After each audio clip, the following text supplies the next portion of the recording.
orang-orang Nasrani yang di dalam wilayah penguasaan Islam, ini alasan kenapa adanya perang salib. Kenapa? Bapak Joseph bilang Tuhan itu gelar. Berarti kamu bisa jadi Tuhan dong. Bisa.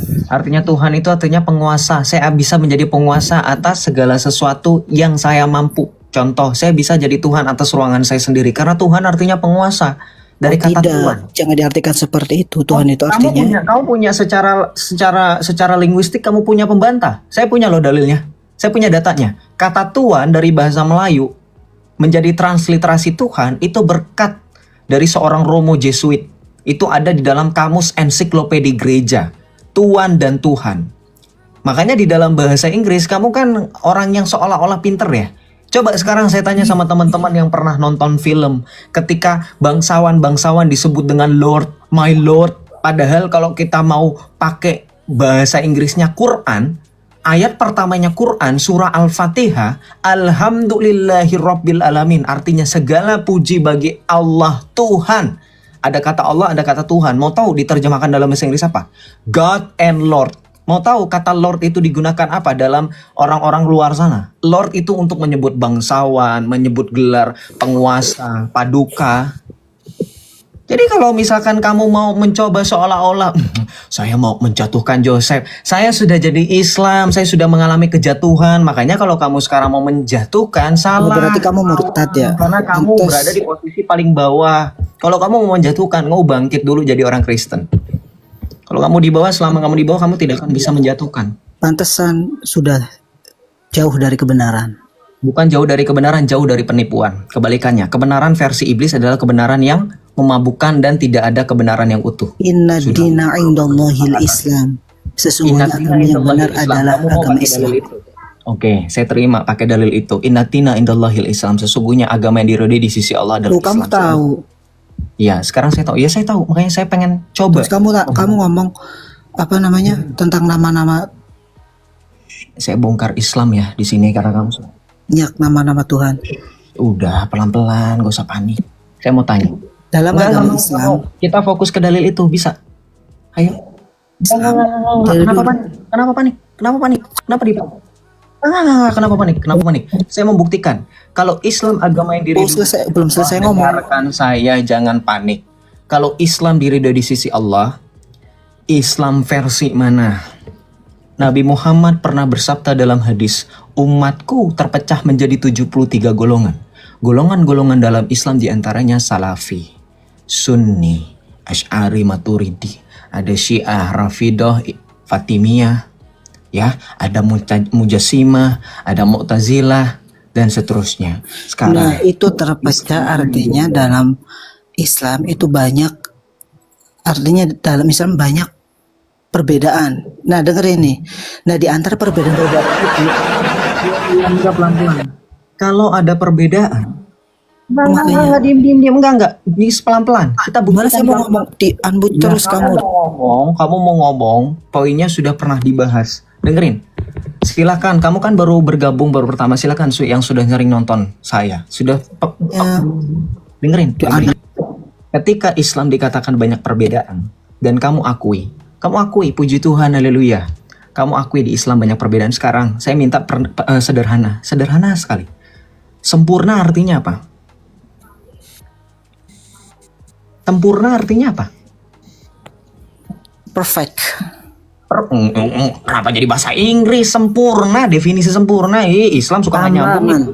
Kalau bahasa Arab itu tamaman. Dibungin, kurang-kurangin, bentur-benturin pala ke tanah, nyambung. Orang ngomong apa. Sempurna artinya apa? Hah? Tamaman itu artinya sempurna. Dengerin makanya. Saya minta transliterasi dari bahasa Indonesia ke bahasa-bahasa lain, mau bahasa Inggris, mau bahasa. Saya minta definisikan sempurna definisi artinya sempurna apa? Itu simpelnya. Definisi sempurna. Sempurna adalah bla bla bla. Contoh kalau kamu buka KBBI, sempurna artinya tidak ada kekurangan. Sempurna. Perfect itu secara bahasa Inggris kamu sinonimnya. Apalagi tidak ada perpecahan, utuh. Nih, dibantu nih sama Frater, kamu lihat tuh. Nih, sempurna. Saya lihat dari online KBBI Web. Sempurna. Peranalannya dari ini Sempurna, sempurna itu parafrase adjektiva ya, sifat. Artinya yang pertama, utuh dan lengkap segalanya dalam kurung tidak bercacat dan bercela. Arti yang kedua, lengkap, komplit. Yang ketiga, selesai. Dan yang keempat, baik sekali, terbaik. Tuh, ada 4 arti dari kata. Nah, Islam itu agama yang baik, agama yang sempurna. Enggak. Ditentukannya Kamu Al-Quran melalui Nabi Jangan. Muhammad SAW. Speaking, sekarang berdasarkan data yang dari Frater Abana, sempurna artinya utuh. Arti pertama dulu, kan ada nomor-nomornya. Nih, ya, nih. Artinya utuh, dengerin, artinya utuh. Kamu akui ada perbedaan. Berarti kontradiksi dong. Kalau sudah lengkap dan sempurna, kenapa masih ada perbedaan dan terpecah? Lah, orang pendeta juga banyak perbedaannya kok. Nggak usah ke pendeta-pendeta, orang lagi ngomongin Islam pendeta. Bingung Islam.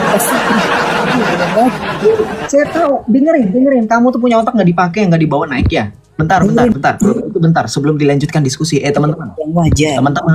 Teman-teman, tolong lihat di bawah kaki teman-teman semua yang sedang nonton kita yang di atas. Takutnya ada lembek-lembek keinjak-injak itu, daripada nanti bikin sepatu atau alas kaki kalian kotor, mungkin dipungut dulu satu-satu. Nanti dikasih ke Bro Ahlul. Takutnya itu otaknya tertinggal di bawah. Nggak dikenakan gitu loh, maksudnya pada saat naik nggak kebawa gitu. Tolong dikutip dulu ya teman-teman ya. Saya lanjutkan ya, dengerin. Ini berbicara sempurna. Kami tidak pernah mengklaim agama kami sempurna. Yang selalu mengklaim agama sempurna itu kalian, Islam. Sekarang ketika kami mau membuktikan apakah kalian sempurna atau tidak, kenapa kalian larinya ke Kristen? Yang menurut kalian, kami ini nggak sempurna. Nggak sesempurna kalian. Paham nggak dengan pola pikir ini? Kami akui, nggak apa-apa, kami terima, kami lapang dada. Kami nggak masalah, kami dibilang nggak sempurna, nggak sesempurna kalian. Tapi kami pengen bukti di mana kesempurnaan kalian. Kenapa kamu malah lari pendeta aja? Ya udah jelas kalau kami nggak sempurna, ngapain komparasinya dengan yang nggak sempurna? Nah sekarang tolong jelasin kenapa kalian bilang kalian sempurna tapi masih ada perpecahan. Kenapa nggak utuh? Sempurnanya dari mana? Silahkan bro, dijawab. Ya dengerin dulu, jangan di-unmute mulu. Bukan Sempurnanya di-unmute, itu kalau dari di-unmute ajarannya kamu yang dibawakan kamu oleh salah. Nabi Muhammad SAW. Beliau mendapatkan wahyu dari Allah Subhanahu Wa Taala Al-Quran melalui malaikat Jibril. Dengerin, itu sempurna. Nah tadi kan kamu bertanya tentang nuzulul Quran. Nuzulul Quran itu artinya, Daripada kita dengerin kamu nggak masuk akal, mending saya memanfaatkan waktu loh, makanya kamu gak mau menerima kebenaran. Khatamallahu ala qulubi. Uang kata ala qulubihim wala samihim wala Jangan unmute mulu. absorihim isyawatu. Udah nggak usah bawa dalil nggak masuk akal, nggak ada nyambungnya. Diam, saya mau doa dulu ya. Saya nggak mau kamu seolah-olah mau menipu kita semua. Dengerin, mari kita bersatu. Kita berdoa teman-teman, kita doakan kerahiman ilahi jam 3. Mari kita bersatu dalam doa, dalam nama Bapa dan Putra dan Roh Kudus. Amin. Ya Yesus, Engkau telah wafat Allahu ala Muhammad. bagi jiwa-jiwa, dan terbukalah lautan kerahiman bagi seluruh dunia. O sumber kehidupan, kerahiman ilahi yang tak terselang, naungilah segenap dunia dan curahkanlah dirimu pada kami, o darah dan air yang telah memancar dari hati kudus Yesus Kristus sebagai sumber kerahiman bagi kami. Engkaulah andalanku. Allah yang kudus, kudus dan berkuasa, kudus dan kekal, kasihanilah kami dan seluruh dunia. Allah yang kudus, kudus dan berkuasa, kudus dan kekal, kasihanilah kami dan seluruh dunia. Allah yang kudus, kudus dan berkuasa, kudus dan kekal, kasihanilah kami dan seluruh dunia. Yesus, Raja kerahiman ilahi, Engkaulah andalan. Amin. Dalam nama Bapa dan Putra dan Roh Kudus dan Wahid. Amin. Amin. Ya itu tadi, mohon maaf ya, mungkin ada gangguan teknis, bocor speaker itu mereka. Ya kebiasaan kalau membangun sesuatu fasilitasnya nggak pernah diperhatikan dengan baik, jadinya ketika kami sedang berdoa mereka juga mengganggu gitu. Tapi nggak apa-apa ya, kita doakan semoga yang kami lakukan ini membawa berkat bagi mereka. Karena dengan adanya kami, mereka merasa bahwa ruangan kita itu lebih bermanfaat daripada tempat ibadah yang mereka bangun atas uang yang mereka dapatkan dari tengah jalan yang mereka tebarkan jaring-jaringnya. Terima kasih Islam sudah mengakui. Lebih enak di room Kristen ya. Gitu. Akui itu. Oke, kita lanjut ya.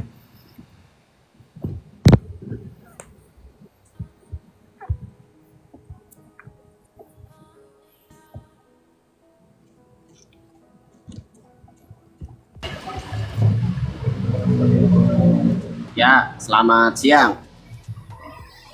Selamat siang menjelang sore. Shalom Jordi M. Suara saya masuk nggak nih? Masuk. Yang nggak masuk itu kenapa ya? Foto profil kamu isinya ibu kamu yang di mana? Ya, Bang Joseph. Halo. Nah, iya, saya mau masih penasaran ini ibu kah atau bapak kah saya sebutnya. Saya takut salah. Ya Bapak dong, masa Ibu sih? Ya mohon maaf sebelumnya soalnya foto profilnya ibu-ibu semua makanya saya lagi nyariin bapak yang mana. Oh iya, siap. Ya, Oh iya, ya. silahkan. Begini Bang Joseph. Yesus itu ingin dikenal sebagai apa Bang ya? Yesus tidak ingin dikenal. Teman-teman yang Kristen kita harus lebih kritis daripada mereka. Perhatikan narasinya. Yesus ingin dikenal sebagai siapa? Seolah-olah apa yang dilakukan Yesus ketika dia datang ke dunia, dia ingin kemauannya sendiri. Oh, saya pengen dikenal nih. Nah itu. Mereka mau menarasikan seperti itu melalui orang ini. Perhatikan ya, puji Tuhan selama saya sudah dibaptis dan saya menerimakan sakramen penguatan, saya tidak lagi terkungkung dengan pikiran-pikiran jahat seperti orang Islam ini. Ya, dengan lontar pertanyaan-pertanyaan seperti ini. Dengerin saya, kedatangan Yesus Kristus ingin menggenapi apa yang sudah dibuatkan. Tanpa harus keluar effort sedikit pun, saya berani bilang loh, Tuhan Yesus sudah dikenal oleh banyak orang. Mau bukti? Anda boleh buka dalam Injil Matius bab 2. Ketika Tuhan Yesus masih dalam kandungan Bunda Maria, Santo Yosef yang sedikit waktu lagi dilahirkan di Bethlehem. Pada masa itu Tuhan Yesus sudah dikenal oleh siapa? Oleh Kaisar Herodes. Teman-teman yang Kristen mungkin familiar dengan kisah ini. Mungkin nanti kita akan mendengar maklumat ya yang akan dibacakan sebelum ibadat Jumat Agung.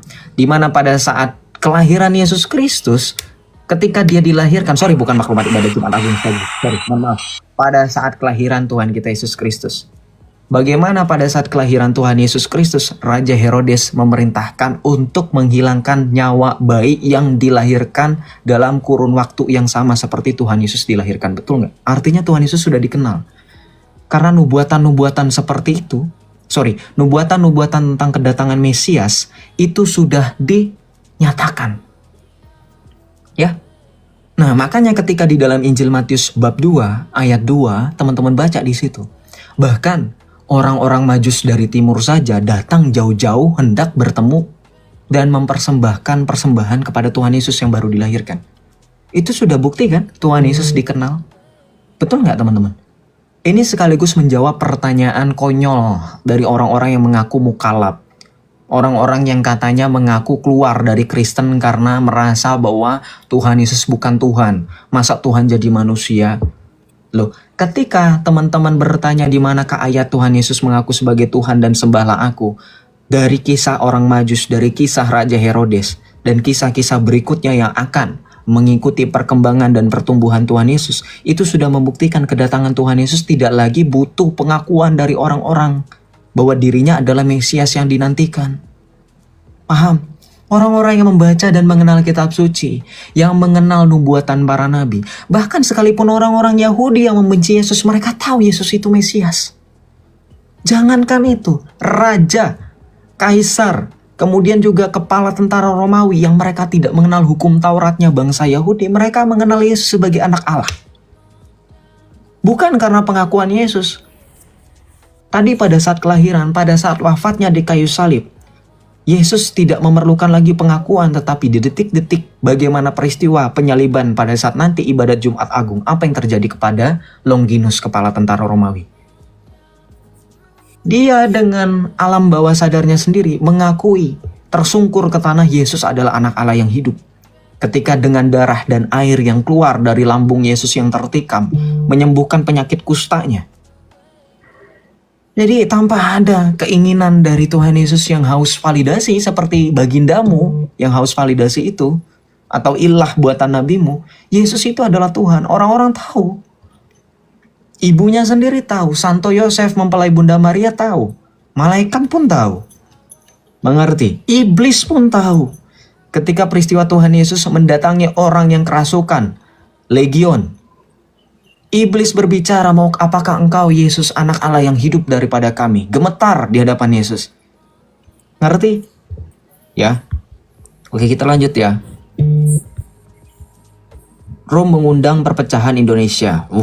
Kamu lihat secara faktual dan secara aktual sejarah bagaimana lihat terjadi di negara-negara Eropa. Siapa yang mengundang perpecahan? Yang adanya dua kubu pro dan kontra sebelumnya. Kedatangan imigran-imigran itu orang-orang Eropa hidup damai. Siapa? Shalom Aditya. Shalom Aditya.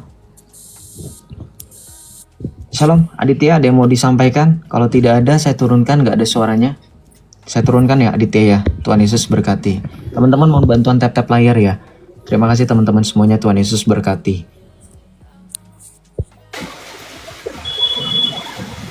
Ya, maaf tadi terputus Bang Yosef. Nggak apa-apa, silakan. Ya, begini Bang Yosef ya. Kita tidak boleh melampaui apa yang tertulis, ya kan? Di dalam Bible kan Yesus itu berulang kali memperkenalkan dirinya kan sebagai apa gitu loh. Waktu diceritakan sebentar. Sebentar. Saya pakai data. Kamu boleh memperkenalkan sebagai apa ya? Memang sebagai apa dalam Bible? Silakan tampilkan ayatnya. Silakan Jordi El Nino. Silakan. Pakai Bible ya, pakai data. Ayat Alkitab silakan. Nah, salah satu contohnya itu Yohanes 17 ayat 3. Di situ dia ingin dikenal sebagai apa, Bang Yosef?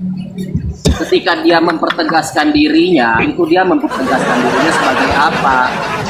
Gitu loh. Jangan asumsi, nggak boleh. Oke, nggak apa-apa, dengerin. Kamu bawa Yohanes 17 ayat 3, bacakan Yohanes 17 ayat 3. Ya, inilah hidup yang kekal itu, bahwa mereka mengenal Engkau satu-satunya Tuhan yang benar, dan mengenal Aku adalah Yesus Kristus yang Engkau utus. Di situ dikenal sebagai apa dia?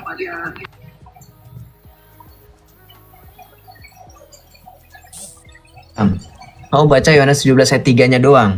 Dengerin, baca kitab suci kami, jangan seperti kamu membaca kitabmu yang katanya suci. Ini Yohanes 17 ayat 3 udah basi. Dengerin, inilah hidup yang kekal itu, bahwa mereka mengenal satu-satunya Allah yang benar, dan satu-satunya Yesus yang telah Engkau utus. Itu yang mau kamu maksud. Dengerin saya.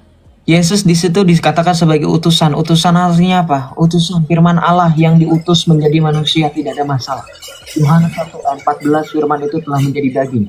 Pada mulanya adalah firman, firman itu bersama-sama dengan Allah, dan firman itu adalah Allah. Oke, saya nggak masalah. Yesus adalah utusan. Kamu berani nggak baca di ayat kelimanya? Yohanes 17 ayat 4 sampai dengan 5 kamu baca. Silakan. Jangan baca kitab kami seperti baca kitabmu yang katanya suci, nggak nyambung antara ayat berikutnya dengan ayat berikutnya. Kalau kitab suci kami masih nyambung karena itu satu perikop. Satu-satunya Allah yang benar adalah Bapa yang memiliki firman dan roh, firman yang menjadi manusia, Yesus Kristus. Oleh sebab itu kemuliaannya sama di dalam hadirat Sang Bapa. Nggak usah muter-muter. Jawab, di mana Muhammad? Jawab. Satu-satunya Allah yang benar, Bapak atau Yesus? Udah nggak mampu jawab, by Islam. Seolah-olah pertanyaan saya nggak terjawab, padahal udah terjawab. Poinnya sama, dengerin. Saya sudah tadi bilang dengan clue bahwa ketika berbicara mengenai ayat suci, kitab kami mempunyai kesinambungan antara ayat satu dengan ayat berikutnya. Betul nggak teman-teman? Firman Tuhan ketika Yesus mengatakan sesuatu mempunyai kesinambungan, mempunyai kelanjutan, mempunyai penegasan. Ketika di ayat ketiga dia mengatakan demikian, itu tidak terlepas dari ayat pertama, ayat kedua, ayat keempat, ayat kelima. Itu satu kesatuan. Karena perikopnya itu berbicara doa mengenai Yesus kepada murid-muridnya. Iya, jelas diturunin karena nggak tertib. Ada berani Islam yang mampu berdiskusi data by data atau hanya congor? Kalau data by data saya 1 jam, 2 jam saya hadepin. Kalau tapi hanya congor aja, mohon maaf langsung turunin. Gimana Islam? Kita bikin kesepakatan ya teman-teman, sepakat ya. Kalau ada Islam yang mau naik, kalau mau diskusinya berlangsung lama, anggot-anggotan, mau dibilang anggot-anggotan, nggak selesai-selesai, pakai data. Dalil by dalil, data by data. Bantah sesuatu dengan data. Oke, shalom Bastian bos muda. Iya, selamat sore. Selamat sore. Silakan dibuka kameranya. Di Matius 11 ayat 5. Silakan dibuka kamera. Saya sudah bilang, biasanya yang tampil di TV yang nggak kelihatan muka, yang disensor adalah seorang kriminal. Langsung dibuka kameranya. Dibuka kameranya. Begitu kok, begitu tahu dia nggak bisa buka kamera, saya bilang ya udah, kalau kelamaan dan kalau kamu berpolemik saya langsung turunkan. Kan itu kesepakatannya. Silakan dibuka kameranya. Bapak itu siapa? Dibuka kameranya. Dibuka Aku? kameranya, bukan. Dibuka dulu kameranya. Udah turun aja Wah. ya. 3. Ya. Mm-mm. Karena mereka keenakan, mereka cuma bisa berpolemik, mereka pikir mereka aman, nggak bisa, harus tampil mukanya, biar ketika melakukan salah-salah narasi, mereka yang akan malu gitu loh. Saya nggak terima kalau misalkan mereka berlindung di balik layar gitu. Dulu pada minta Joseph open kamera, giliran saya open kamera, mereka malah yang tutup kamera. Gimana sih Islam? Buka dong kameranya. Gimana sih? Ya naik harus open cam, betul. Shalom Gus Nun, selamat siang menjelang sore. Selamat siang menjelang sore. Assalamualaikum semuanya. Waalaikumsalam wabil masihi ilal hakiki wa barakatuh. Silakan di open kamera Pak Gus Nun. Bentar, tak on cam dulu ya Mas ya. Iya, silakan. Take your time.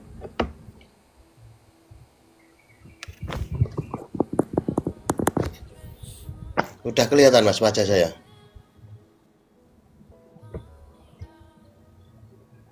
Halo.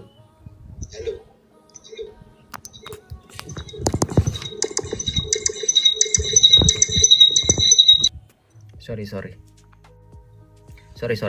Ya, silakan Pak.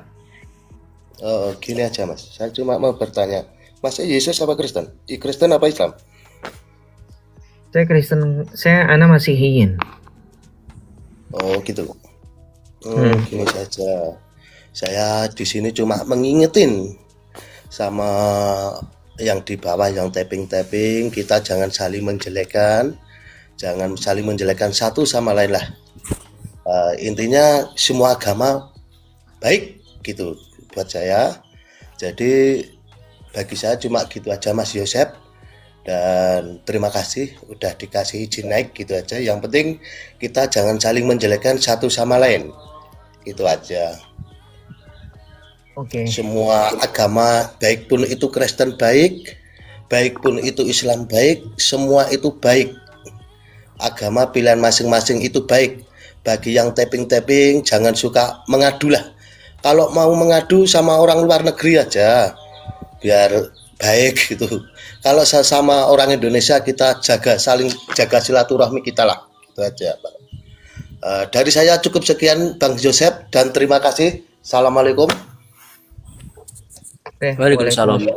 Bapak nggak mau stay di sini untuk diskusi atau bagaimana? Enggak Pak, ini nanti disampai kapanpun nggak ada penyelesaian. Saya melihat dari beberapa TikTok ini kok ada selalu argumen tentang Islam dan Kristen. Ini sebenarnya ada apa gitu loh. Jadi kalau saya intinya jangan suka memperjelekkan satu sama lain, gitu aja. Oke. Saya terima Semua Pak masuk. agama, bagi saya semua agama, Kristen itu pilihan yang lebih baik, Islam itu juga pilihan lebih baik. Semua kita anut ajaran kita masing-masing, gitu aja Pak. Oke. Bapak, kalau misalkan katakanlah misalkan semua agama mengajarkan kebaikan. Kalau Bapak boleh saya tanya satu aja mengenai Al-Qur'an, ayat Al-Qur'an di dalam surah At-Taubah misalkan. Di ayat yang ke-29 ya, teman-teman silakan dibuka surah At-Taubah ayat 29 di surah ke-9 Al-Qur'an. Surah yang ke-9 dalam Al-Qur'an di ayat 29 di situ dikatakan qatilul ladzina la yu'minuna billahi wa bil yaumil akhir wa la yuharrimuna ma haramallahu wa rasuluhu wa la yudinuna dinal haqq minal ladzina utul kitaba hatta yu'thul jizyata ayyadi wa hum shaghirun. Artinya, perangilah orang-orang yang tidak beriman kepada Allah dan hari akhir, tidak mengharamkan atau menjauhi apa yang telah diharamkan oleh Allah dan Rasul-Nya, dan tidak mengikuti agama yang hak atau Islam, yaitu orang-orang yang telah diberikan kitab dalam kurung Yahudi dan Nasrani, hingga mereka membayar jizyah dengan patuh dan mereka tunduk. Saya mau tanya, kebaikan di poin mana ketika di dalam sejarahnya ayat ini turun? Sehingga pada saat itu ketika Islam menginvasi Timur Tengah dimulai dari Arab, dimulai dari Mekah dan Madinah, diperintahkan oleh ilah Bapa dan ilah Muhammad pada saat itu untuk memerangi. Bahkan di dalam kitab tafsirnya Ibnu Katsir dikatakan bahwa orang-orang kafir, orang-orang yang tidak memeluk agama Islam pada saat itu, mereka dipojokkan kepada suatu wilayah sehingga mereka seolah-olah diisolasi. Dan Islam berlagak seperti pahlawan yang memberikan jaminan keamanan bahwa orang-orang Kristen, orang-orang Nasrani, orang-orang Yahudi yang tidak mau memeluk agama Islam pada saat itu diminta jatah preman, atau dalam bahasa Islamnya adalah jizyah.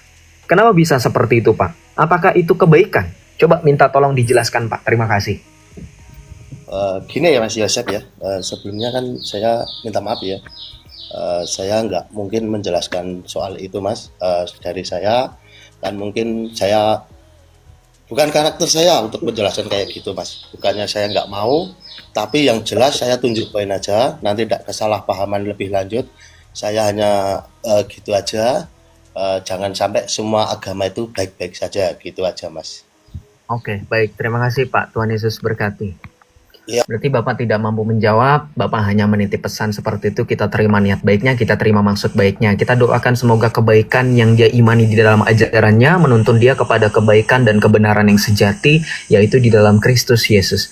Sehingga kita semua akan menjadi satu baptisan dan satu iman, sehingga kita bisa mengalami apa yang Rasul Paulus tuliskan kepada jemaat di Filipi, di Filipi 3 ayat 19-21, bahwa keluargaan kita adalah keluargaan surga, di mana dari situ kita menantikan Tuhan Yesus juru selamat kita yang mengubah kodrat kita yang fana serupa dengan kodrat Tuhan Yesus yang mulia. Gitu ya, supaya kita mengalami kemuliaan yang sama. Makanya begini, sebenarnya tadi nggak salah dikatakan bahwa semua ajaran agama mengajarkan kebaikan, betul. Bahkan ateis pun bisa berbuat baik. Setuju nggak teman-teman? Banyak orang-orang yang tidak mempunyai agama, tidak mengakui adanya Tuhan, mereka mampu berbuat baik. Makanya teman-teman, jangan pernah membenarkan sesuatu atas dasar karena orang atau sesuatu itu baik. Jangan pernah. Ya, karena belum tentu kebaikan itu bersifat benar. Dengerin, ya.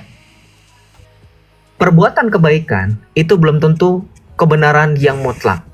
Karena orang-orang yang tidak mengenal Tuhan, orang-orang yang tidak, bahkan iblis sendiri berani berbuat baik demi memikat supaya banyak manusia yang mengikuti jalannya, betul nggak?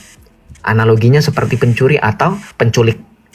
Kalau teman-teman lihat modus-modusnya, orang-orang yang melakukan tindakan kejahatan itu, mereka bertindak tidak langsung menunjukkan mereka ingin berbuat jahat. Pasti mereka cari celah. Mereka berpura-pura baik. Makanya banyak orang yang kecolongan. Karena, ini saya pikir tadinya baik, saya sudah anggap seperti saudara saya sendiri. Nah itu.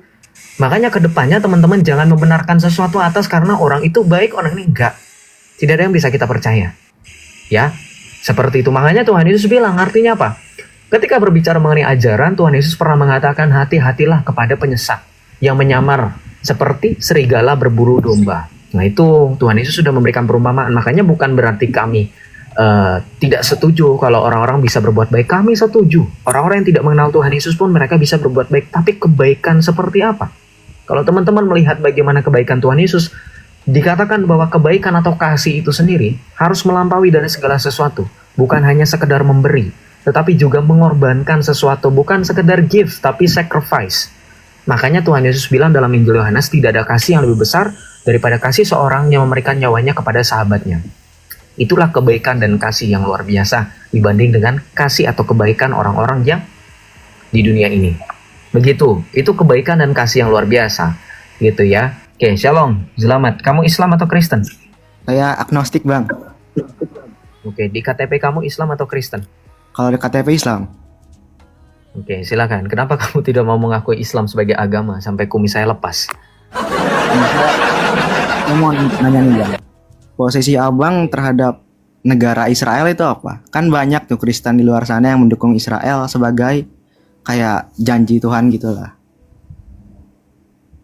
Israel secara rohani, kami itu adalah Israel secara rohani. Israel itu artinya keturunan Abraham. Jadi kalau memakai dan memaknai kalimat bahwa Kristen mendukung Israel, itu pilihan orang masing-masing. Kemauan Islam, bukankah kalian mengakui demokratis Demokratis itu artinya apa? Menghargai pilihan orang lain. Terserah orang mau dukung Palestina, orang mau dukung Israel, saya mau dukung pilihan saya mau mendukung saya sendiri, saya mau mendirikan negara di tengah-tengah Palestina dan Israel, itu terserah orang tersebut. Dengerin, ketika ada orang lain berbeda pilihan, bukan berarti orang itu kamu harus musuhi, jangan kebiasaan. Berbeda itu artinya orang tersebut punya pola pikir yang lebih daripada kamu. Karena kebiasaan orang ketika mendukung sesuatu, ketika memilih sesuatu, seperti yang konflik yang terjadi pada saat sekarang ini, mereka hanya ikut-ikutan. Dengerin saya. Ini kalau kamu bawa isu ini, kita akan menyambung ke dalam surah At-Taubah ayat 29. Ketika kamu mengatakan bahwa terjadi pengusiran secara paksa dalam tanda kutip orang-orang yang tinggal di sana, apa yang terjadi dengan surah At-Taubah ayat 29? Bagaimana orang-orang Nasrani dan Yahudi yang sudah duluan tinggal di Mekah, di Madinah, dan area di sekitarnya, kamu usir secara paksa. Kalian pojokkan. Bahkan Nabimu pernah bersabda dalam hadis, ketika bertemu dengan orang-orang Yahudi dan Nasrani di tengah jalan, janganlah membuat atau mengucapkan salam terlebih dahulu kepada mereka. Melainkan, sudutkanlah mereka. Bayangin loh, Nabimu pernah bersabda, kalau ketemu orang Yahudi dan Nasrani, jangan ngucapin salam, kemudian kita disudutin. Nih, saya nggak bohong, saya tampilkan datanya. Jangan kamu pikir Joseph ini menghujat tanpa ada data. Nggak pernah sih. Ini saya Islam. Nih. Oke.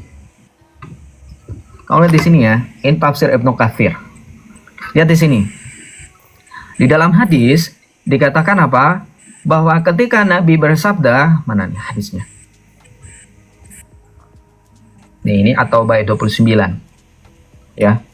Ini At-Taubah ayat 29 mengenai jizyah. Nah, ini ada hadis. Nah, ini hadisnya nih. Silakan dibaca sendiri, Bro. Nih, saya bantu petunjuk ya. Oh, baterai saya low. Janganlah kalian memulai salam nih, Sahih Muslim. Janganlah kalian memulai salam kepada orang-orang Yahudi dan orang-orang Nasrani. Dan apabila kalian bertemu itu artinya bertemu dengan seseorang dari mereka di jalan, maka desaklah mereka ke sisi yang paling sempit. Ini namanya pengusiran, ini kata lainnya pengusiran. Kenapa tidak ada Islam yang berani bersuara? Kenapa tidak ada Islam yang berani mengakui, oh iya kami juga melakukan hal yang sama yang dulu, cuman bedanya kami dibungkus dengan tindakan kebaikan. Bedanya orang-orang Yahudi aja nggak menawarkan opsi untuk membayar jizyah. Kamu boleh stay tapi kamu bayar jizyah. Ini loh ada bagaimana pada saat kalian menguasai daerah sesuatu, kalian itu secara tidak langsung membuat orang-orang itu tidak berani untuk menampilkan identitas iman mereka. Nih, kenapa saya bisa ngomong kayak gitu? Ini dalilnya ada di sini, baca. Perhatikan di sini. Nah, di sini. Nih, mana ya? Dari sini nih perjanjian ya nih orang-orang Nasrani yang di dalam wilayah penguasaan Islam ini alasan kenapa adanya perang salib. Kenapa dibuat tunduk, benar-benar tunduk sesuai dengan surah At-Taubah 29. Kenapa? Baca di sini. Dan tidak akan menonjolkan salib pada gereja-gereja kami tidak akan menampakkan salib kami, tidak pula kitab-kitab kami di satu tempat. Kita nggak mau. Kami punya hak untuk menampakkan salib. Kami punya hak untuk menonjolkan iman kami. Perang salib ada karena pengancaman, karena orang-orang Kristen sudah tidak bisa lagi ditipu pada saat itu. Ya, karena kalian menawarkan perdamaian-perdamaian, ini buktinya. Ketika kami menerima permintaan kalian untuk menguasai wilayah kami, tanah suci, situs-situs kekristenan, bayangkan apa yang terjadi. Jangan kalian seolah-olah tutup mata ya. Teman-teman yang Kristen saya rasa juga sudah pada cerdas semuanya. Lihat akibatnya ketika suatu wilayah tertentu dikuasai oleh mereka. Apa yang terjadi dengan Hagia Sophia? Apa yang terjadi dengan Hagia Sophia? Apa yang terjadi dengan situs-situs kekristenan di Konstantinopel, di Turki dan daerah sekelilingnya? Apa yang terjadi kalau mereka menguasai? Apakah mereka bisa berjanji, mereka menepati janji mereka untuk menghormati tempat-tempat ibadah orang-orang yang tidak percaya dengan agama mereka? Enggak. Jadi bilang, Anda sopan kami curiga. Makanya perang salib itu muncul atas respon. Ketika kami melihat kekhawatiran dan kami percaya apa yang kami lakukan bukan atas dasar kebencian, tapi atas dasar kami punya hak untuk membela dan mempertahankan situs-situs peninggalan kami. Lo bayangkan lo, pada saat Islam masih berbicara dengan internal kalian saja, apa yang terjadi? Bagaimana yang terjadi dengan tragedi Karbala? Cucu Nabi terbunuh oleh orang sendiri. Bagaimana dengan tragedi para khalifah, para ulama-ulama kalian sendiri? Siapa yang menghilangkan nyawa mereka? Kebanyakan itu bukan orang-orang Yahudi dan Nasrani. Itu internal kalian sendiri. Makanya saya kalau melihat ada orang-orang yang menarasikan Islam dan Hindu pasti tengkar, Islam dan Kristen pasti tingkar, saya anggap itu oke. Itu mungkin karena ada perbedaan di situ, ada konfliknya, ada kelima. Tapi saya ketika membaca Islam dan Islam sama dengan tengkar, saya langsung cepat nangkap, oh iya, mereka bahkan dengan sesamanya sendiri tidak pernah akur. Oke bang. Paham Nah, nggak? terus kalau misalnya kasus yang kan zaman abad pertengahan itu di Eropa juga orang Islam, kalau ada orang Kristen yang mualaf ke Islam direpresi juga bang. Apakah itu terjustifikasi dalam agama Kristen? Oke, justifikasinya adalah ketika mereka melakukan tindakan represif dengan abad-abad pertengahan di mana pada saat itu kebanyakan dari mereka menganut sistem kerajaan, betul kan? Sistem-sistem kerajaan, ada kaisar, ada kerajaan lah pokoknya. Sistem itu tidak bisa disalahkan kepada ajaran agama. Karena itu langsung haknya kepada raja. Ya, berarti dengan khalifah kan haknya khalifah. Orang-orang nggak tahu hukum pada saat itu.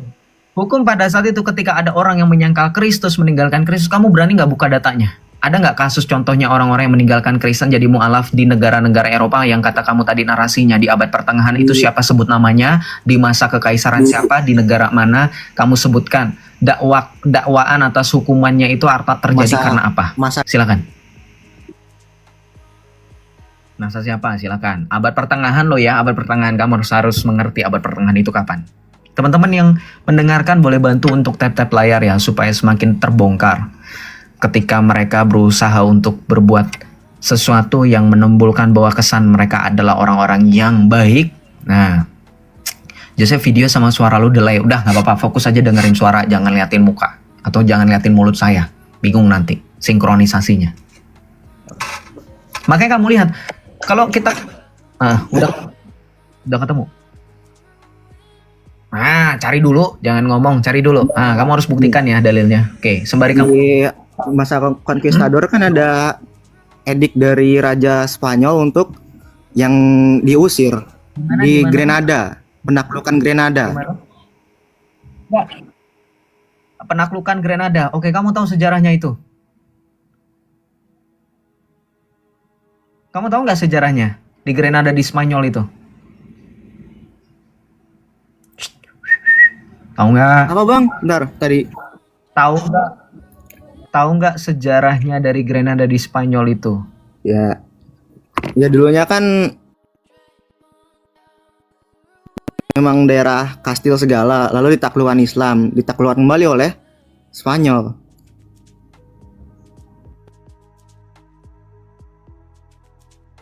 Kristen dari bangsa Visigoth, kemudian mereka convert menjadi Kristen, kemudian ketika mereka hidup damai, kemudian diinvasi oleh Islam. Apa yang dilakukan Islam ketika melakukan invasi kepada Grenada?